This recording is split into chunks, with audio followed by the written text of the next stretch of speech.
Okay, so I'm going to let you into the mind of a recruiter and what we think about when we open up and look at your CV. So in this scenario, I've got a head of operations position and I'm looking at the wonderful Leanne Wells' CV to see if it will be suitable. So I open it up, I have a look, and I think smart formatting. I scroll down, I see that she's got some achievements here with some data in it, which is excellent because I can look at her key achievements. She's then got her education. You scroll down and then I'm thinking, it's 4 pages long, right? So I go, well, personally, do we need this 4th page? Can we do something about that? But also, it's quite long and sort of, really a CV should be 2 pages long. So that's the first thing.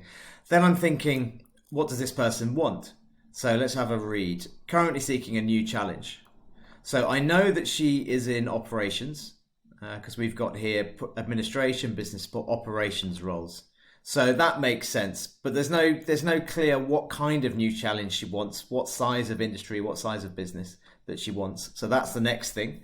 And then the last thing is statistics. So there's some stats here and we're going to delve into those and see if that proves what she has done.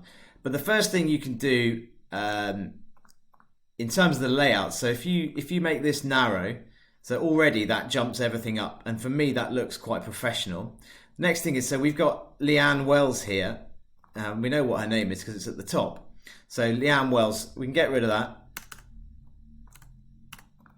That's bumped everything up. Now, she's also got her education.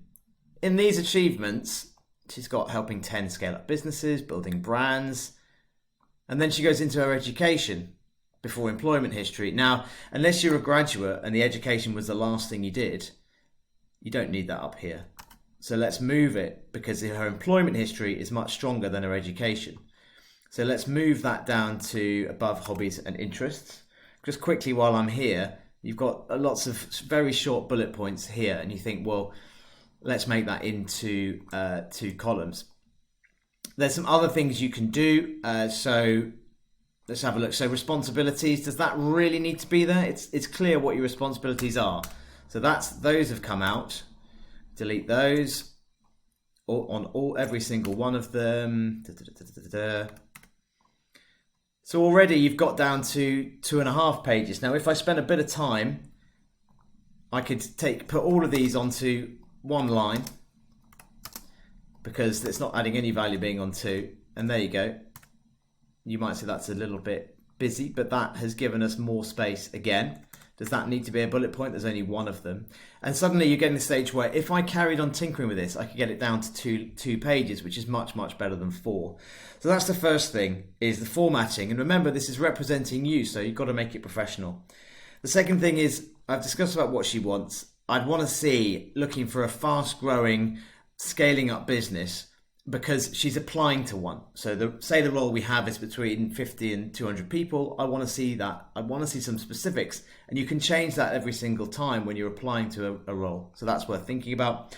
And lastly, the stats. So if you look into this situation here, so built a brand to 1.2 million turnover across 6 marketplaces. Sounds fantastic. So what turnover did it start at? Did it start at £0? Did it start at 1 million? And also over what time period? Give us a little bit more specifics about that. The second stat, this is a classic that marketers often do. Increased Instagram following by 80%. Well, increased by 80%. I mean, they could have had 4 followers and you added 3 more in. I want to see the stats. So here I would say from 5,000 to 8,000, something like that. And then, or to say, I don't know what the stats are, to 9,000. And then it's specific and they go, okay, I understand it. We want to bring her in for interview. That's a good stat. We want to know more. So I hope that little trip into my mind and my world has helped. And you've got to think like that and think, what would I say about your CV if I opened it right now? So thanks very much for watching and speak to you next time. Cheers.